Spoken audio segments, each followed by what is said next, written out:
Jharkhand assembly ఎన్నికల తొలి దశ పోలింగ్ కొనసాగుతోంది. 81 స్థానాల్లో ఇవాళ 43 సీట్లకు పోలింగ్ జరుగుతోంది. ఇక సాయంత్రం 5 గంటల వరకు పోలింగ్ కొనసాగనుంది. 1.37 కోట్ల మంది ఓటర్లు తమ ఓటు హక్కునైతే వినియోగించుకోనున్నారు. 43 సీట్లలో మొత్తం 683 మంది అభ్యర్థులు పోటీ చేస్తున్నారు.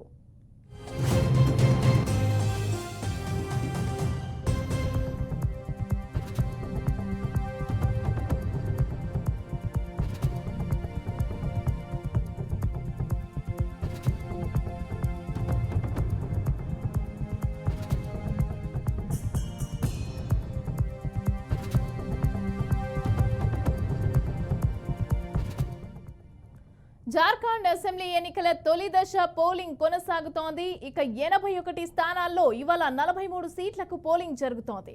సాయంత్రం 5 గంటల వరకు పోలింగ్ కొనసాగనుంది. 1.37 కోట్ల మంది ఓటర్లైతే తమ ఓటు హక్కును వినియోగించుకోనున్నారు. 43 సీట్లలో మొత్తం 683 మంది అభ్యర్థులు పోటీ చేస్తున్నారు.